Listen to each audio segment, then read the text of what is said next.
dari pihak terlapor mengajukan gelar perkara khusus supaya dikeluarkannya nanti penghentian kasus. Iya, mereka mau menghentikan kasus itu. Penyidik bilang, izin bang, kata dia, perkara ini belum ada keluar rekomendasi dari hasil gelar kemarin di Wasidik Bareskrim. Kami masih menunggu. Biro Wasidik maksudnya? Iya, belum keluar hasil gelar itu sejak Februari. Sekarang udah Agustus. Iya, 28 Agustus. Udah hampir setengah tahun, udah 7 bulan. Nah, ini ada indikasi kenapa nih. Biasanya kan cepat. Kawan-kawan penyidik dan Biro Wasidik Bareskrim Mabes Polri jangan ragu-ragu. Segera proses, karena ini udah terang cahayanya itu, kalau cahaya mataharinya itu udah terang sekali pidananya, jangan ragu-ragu. Halo semua masyarakat YouTube dan penonton setia Kosin TV. Hari ini saya perkenalkan Nicholas Surya, salah satu junior partner di LQ Law Firm. Hari ini kita kedatangan nih abang-abang senior advokat yang kebetulan punya cerita atau mau sharing soal kasus-kasus yang lagi mereka tangani gitu. Gimana bang? Boleh diperkenalkan dulu? Ya, siap. Terima kasih Bang Patrick. Nama saya Aliamsar Lubis. Kebetulan memang hari ini kita mau membahas terkait perkara yang saya PIC-nya, penanggung jawabnya, yakni dugaan tindak pidana penipuan 378, 372 penggelapan KUHP, dan pasal 345 Undang-Undang TPPU. Yang kita laporkan itu suatu badan hukum korporasi yang namanya itu Koperasi 5 Garuda, yang saat ini prosesnya lagi PKPU. Dia mengklaim bahwa dia itu gagal bayar lah, ataupun dalam kondisi pengajuan pilot gitu. Jadi kita dari pihak korban itu ada uang naruh di sana sebesar 10,5 miliar. Keluarga ada 3 orang, suami istri dan mertuanya. Itu jadi kami menduga uang itu masih ada. Nah, teman-teman penyidik lah yang berwenang untuk menelusuri aliran rekening dari Koperasi 5 Garuda itu. Kemana uang itu dialirkan? Apakah ke yang pemilik, pondernya, atau ke para pengurus? Nah, itu tugas kawan-kawan penyidik. Tapi ada indikasi kuat, kami punya bukti, dan bukti itu telah kami serahkan ke penyidik, bahwa memang uang itu lari ke pendirinya, kan keluarga-keluarga pendirinya. Jadi uang itu tidak sesuai peruntukannya. Jadi dalam podcast ini kami menyarankan supaya masyarakat itu lebih berhati-hati menaruh uangnya di koperasi, karena sudah banyak oknum-oknum koperasi, termasuk yang kita tangani Koperasi Indosurya, dan pelakunya sudah ditetapkan terpidana. Henry Surya di penjara 18 tahun, sedang menjalani di rutan. Jadi kalau boleh saya tangkap, kasus yang abang tangani ini berarti dana nasabah itu digelapkan oleh koperasi gitu ya? Iya, dugaannya begitu. Karena uang itu ditaruh di rekening, ditransfer, ada bukti transfer, tapi tiba-tiba hilang, 0 di rekening itu. Kok bisa kan gitu?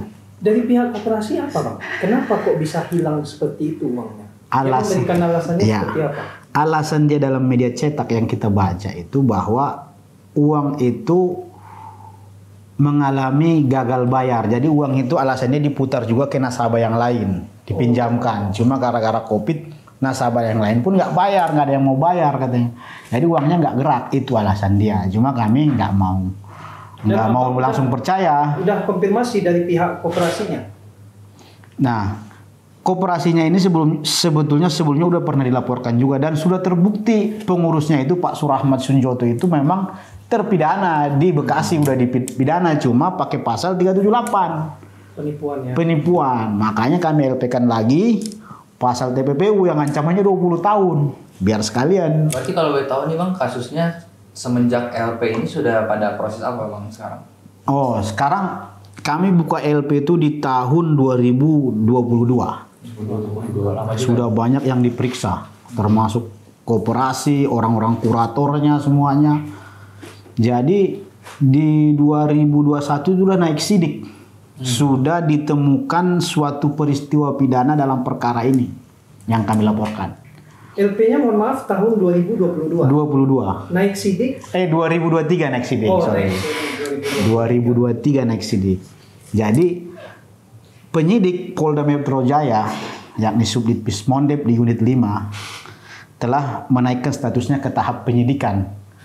Di mana tahap penyidikan ini dalam KUHP adalah sudah ditemukan peristiwa pidananya. Tinggal alat buktinya dicari untuk menaikkan ke level berikutnya, yakni naik TSK. TSK. Iya, cuma dalam proses naiknya TSK ini, klien kami pun sudah ditawarkan sebetulnya untuk upaya perdamaian restoratif justice berupa aset. Cuma asetnya ini kami tanya berapa nilainya, tidak pernah disampaikan oleh terlapor, hanya ditawarkan berupa aset. Cuma kami tanya berapa nilai asetnya, nggak pernah lagi sekarang. Tapi tiba-tiba mereka mengajukan gelar perkara khusus yang bertujuan mau menghentikan perkara ini. Mereka tiba-tiba mengajukan ke Biro Wasidik di Bareskrim Mabes Polri di lantai 11 yang diketuai oleh Pak Iwan Setiawan. Jadi mohon maaf Karonya. kalau saya potong ya Bang. Tadi Abang menjelaskan bahwasanya memang dari pihak terlapor mengajukan gelar perkara khusus supaya dikeluarkannya nanti penghentian kasus. Iya, mereka mau menghentikan kasus itu. Kalau sepengetahuan Abang itu dari dasar si terlapor itu apa Bang? Ya, jadi memang itu adalah upaya perlawanan dari pengacara dari terlapor untuk menghentikan. Selain pra peradilan bisa juga melalui gelar perkara khusus. Itu hak dia. Cuma kami pun sudah beradu data di dalam gelar perkara khusus itu. Mereka mengklaim perkara ini sudah ada homologasi ataupun perdamaian di PKPU yang dilakukan di Pengadilan Niaga Jakarta Pusat. Cuma kami sampaikan berdasarkan jurisprudensi perkara Indosuria pun dilakukan homologasi, tapi ketua pengurusnya tetap hakim memutus tersangka dan dijatuhi putusan 18 tahun. Itu yang kami sampaikan di gelar. Jadi akhirnya kita mereka terdiam itu Bang. Laporkannya itu perbuatannya penggelapannya itu yang kita laporkan. Iya, karena sudah terbukti atas korban lain di pengadilan lain, di pengadilan Bekasi, bukan korban kami. Udah terbukti 378, maka kami juga juntokan dengan pasal TPPU 345, Undang-Undang Tindak Pidana Pencucian Uang, yang ancamannya lebih berat, 20 tahun. Supaya memberikan efek jerah, seperti Koperasi Indosuria, itu pun TPPU dan Undang-Undang Perbankan. Bukan tindak pidana umum yang diatur di KUHP, yang ancamannya kecil. Bang, kalau boleh tahu nih Bang, berarti kan dari pihak saksi terlapor kan sudah diperiksa, ya. Dari saksi pelapor juga sudah diperiksa, dokumen-dokumen surat juga sudah disita. Sudah masuk unsurnya. Berarti kan otomatis penyidik itu kan sudah menemukan petunjuk nih Bang, dari dua alat bukti ini. Betul. Berarti kan sudah bisa ditetapkan sebagai tersangka Bang. Betul, harusnya memang begitu Bro. Cuma kita terheran-heran, bingung-bingung. Mereka gelar perkara khusus di Februari 2024. Nah, kita follow up ke penyidik, Bang, gimana tindak lanjut perkara ini? Ke penyidik di Pismondep Polda. Penyidik bilang, izin Bang, kata dia, perkara ini belum ada keluar rekomendasi dari hasil gelar kemarin di Wasidik Bareskrim. Kami masih menunggu. Biro Wasidik maksudnya? Iya, belum keluar hasil gelar itu sejak Februari. Sekarang udah Agustus. Iya, 28 Agustus. Udah hampir setengah tahun, udah 7 bulan. Nah, ini ada indikasi kenapa nih? Biasanya kan cepat. Ya, kami untuk contoh yang lain perkara UOB, mereka minta gelar seminggu udah keluar dari Wasidik. Kok ini lama gitu? Tanda tanya kan? Berarti jeda waktunya berapa lama itu Bang? Udah hampir 7 bulan dari itu. 7 bulan Bang? Belum keluar. Menentukan. Iya, ini lanjut apa enggak gitu. Di stop atau enggak. Tapi apapun itu hasilnya kami akan perjuangkan hak klien, hak korban. Karena ini uang masyarakat hilang. Jangan maksudnya dia bilang, nah uangnya kemana, kan harus penyidik udah tahu nih uangnya kemana. Dari rekening korannya itu kan ketahuan uangnya kemana. Nggak bisa dibohongin. Tapi permasalahan ini udah abang laporkan bang ke bagian pengawasan? Belum. Jadi memang penyidik minta waktu ke saya supaya bersabar gitu. Dia akan follow up lagi ke Wasidik. Cuma ini sudah 1 bulan. Belum. Iya, 1 bulan sejak saya itu lagi tanya lagi penyidik ke sana, belum ada juga ini hasilnya. Nah, kami sih meminta ya, harapannya itu teman-teman Wasidik jangan coba-coba untuk menghentikan, karena ini pidananya kuat. Kalau coba-coba ya berarti nggak pro ke masyarakat dong gitu kan. Masa uang masyarakat udah hilang mau diinikan lagi kan gitu. Jadi harapan kami Wasidik itu harus profesional, karena peristiwa pidananya udah ada, maka rekomendasinya pun harus mengeluarkan penetapan tersangka. Itu harapan kami. Supaya asetnya disita juga untuk dikembalikan para korban. Berarti langkah abang selanjutnya, mohon maaf, menunggu ya bang, berarti ya, dari keputusan penyidik? Iya, kami menunggu. Dalam kesempatan ini juga kalau teman-teman Bareskrim di Wasidik mendengar video ini, ya harus disegerakan itu ininya, surat rekomendasi hasil gelar perkara itu. Jangan lama-lamakan, nggak wajar gitu. Sorry bang, sekalian mau tanya kan, sekaligus kalau saya kan di sini junior juga kan, maksudnya biar nanti penonton yang maksudnya belum paham atau masih sekitar ya masih punya pertanyaan-pertanyaan yang mirip dengan saya gitu.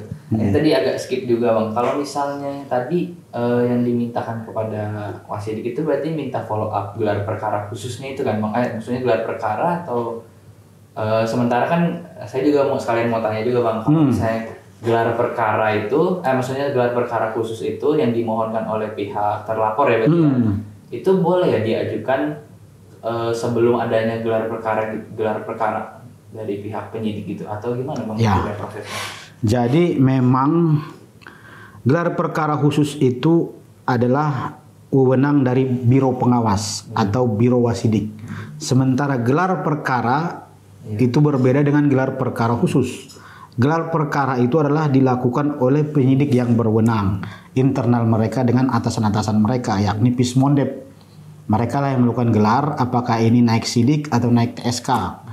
Nah, kalau terlapor merasa penyidik ini tidak profesional, maka dia akan naik ke bagian pengawas atau disebut Biro Wasidik, Biro Pengawasan Penyidikan. Itulah divisinya gitu. Mereka beda lagi nanti divisinya. Nanti Biro Pengawas ini akan memanggil penyidik dengan klaim dari yang tidak puas kan gitu. Untuk melakukan gelar perkara khusus. Mereka dari tiap terlapor yang meminta, mereka mengklaim penyidik kita, penyidik Pismondep itu tidak profesional. Mereka komplain ke Wasidik untuk menghentikan perkara ini. Alasannya katanya sudah ada perdamaian atau homologasi di Pengadilan Niaga Jakarta Pusat gitu. Jadi mereka mau menghentikan. Cuma kita tetap kemarin sudah menyampaikan pendapat juga, jangan dihentikan. Walaupun homologasi, contohnya Indosuria pun homologasi. Tapi jelas ketuanya Henry Surya 18 tahun dan asetnya semua dalam upaya pengembalian kepada para korban. Jadi kawan-kawan penyidik dan Biro Wasidik Bareskrim Mabes Polri jangan ragu-ragu. Segera proses, karena ini udah terang cahayanya itu, kalau cahaya mataharinya itu udah terang sekali pidananya, jangan ragu-ragu. Udah bukti-bukti kalau saya lihat dari penjelasan abang tadi, bukti surat juga sudah, bukti saksi dari terlapor juga sudah, bukti ahli juga ada, ahli juga menerangkan, sudah sangat jelas. Ahli petunjuk, tinggal pengakuan belum. Udah 4 ini alat bukti. Iya, kan kalau kita melihat dari putusan MK kan sudah melebihi 2 alat bukti. Udah melebihi 2 makanya. Dari penyelidik dan penyidik Polri harusnya profesional. Ya. Jadi ketika sudah 2 alat bukti ini sudah terpenuhi unsur-unsurnya, berarti harusnya segera ditetapkan dia sebagai tersangka dan ditahan. Harusnya begitu. Nah itu harapan kita, memang penyidik Pismondep dan juga Biro Wasidik yang kita ketahui karonya itu karo yang lurus, Pak Iwan Setiawan, orang Lampung, kawan kita juga satu Sumatera gitu. Ya haraplah Bapak Iwan tegur itu anak buahnya itu di ruang 1 supaya segera mengeluarkan rekomendasi. Kalau enggak ya kami akan surati nanti Bareskrim. Rame nanti perkara ini kan gitu. Ya, kami mohon kepastian hukumnya aja gitu. Strategi Abang juga dalam memfollow up. Ya, iya. Rekomendasi itu ya Bang. Kalau nanti kami udah melakukan persuasif ke penyidik udah. Cuma kalau juga nanti penyidik sudah menyampaikan juga ke Wasidik. Cuma kalau nanti informasi ini nggak ada ujung-ujungnya, ya kami akan surati Bareskrim supaya menegur ke bawah. Karena ada dugaan ketidakprofesionalan anak buah kan gitu. Yang bertanggung jawab kan pimpinannya. Bapak Kabar Eskrim, Pak Wahyuda, ada mereka yang satu gedung. Berarti yang korban yang dikuasakan ke Abang ini 5 orang ya Pak?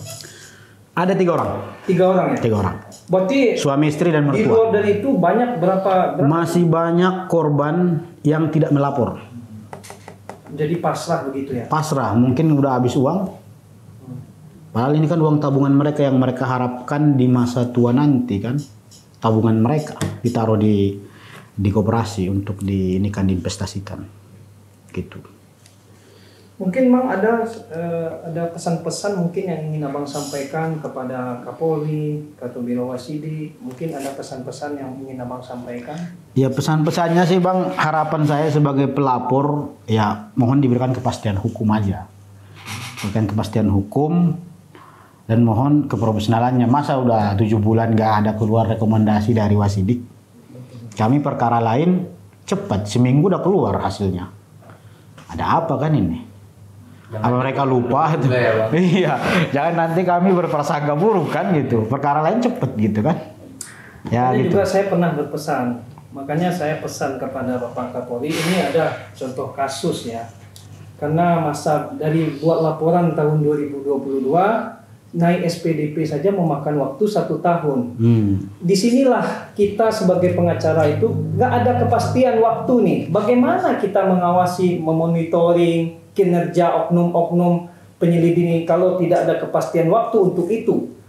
Saya sangat kasihan sekali. Dan dari SPDP dalam melakukan penetapan tersangka itu juga belum ada keputusan sampai saat ini. Sudah di tahun 2024. Iya. Maka dari itu saya memohon kepada Bapak Kapolri dengan kasus-kasus yang seperti ini, mohon kebijakan Bapak untuk membuat peraturan Kapolri tentang standarisasi pelayanan penyelidikan dan penyidikan dan tenggang waktunya Pak diatur lebih detail karena ini menyangkut kepastian waktu bagi kita sebagai advokat dan juga para pencari keadilan. Ya Bang, izin Bang. Sebetulnya Bang, apa yang Abang sampaikan tadi itu sudah terlaksana dengan Perkapolri yang sebelum 2019 yang sekarang ini yang berlaku. Perkapolri tentang manajemen penyidikan.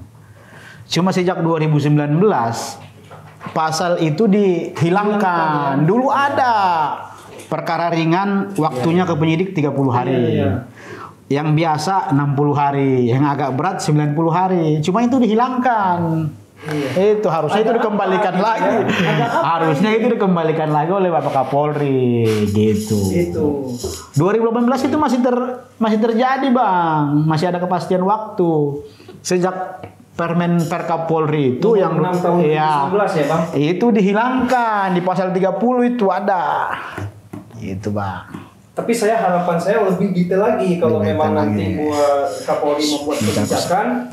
Jadi ada nanti kasus ringan itu berapa nih? Pasal-pasal apa yang diatur di KUHP yang termasuk kasus ringan? Penyelesaiannya berapa hari kerja? Kasus sedang pasal-pasal berapa saja yang di dalam KUHP? Tenggang waktunya berapa? Jadi kasus berat ya kalau mau follow up ke penyidik gitu ya. Jadi enak. Jadi kita bisa tekan penyidik loh Bang. Ini sejak ini udah melewati waktu loh Bang. Dan saya berharap di dalam peraturan itu ada sanksi yang tegas. Kata Kapolri itu waktu itu potong kepalanya langsung ya. Oh iya. Langsung potong kepala. Jangan langsung dipecat penyidiknya doang, tapi kepala yang memimpin oknum-oknum itu yang harus juga dipecat supaya bisa memberikan efek jerah ya Bang. Betul. Itu sih pokoknya harapan saya di podcast ini Bapak Kapolri dan kawan-kawan semua yang menangani perkara ini jangan ragu-ragu lah untuk menangkap dan men-TSK-kan para pelaku tindak pidana pencucian uang di Koperasi 5 Garuda. Harus segera ditangkap untuk ketertiban masyarakat gitu. Untuk majunya negara Republik Indonesia. Demikian Bang,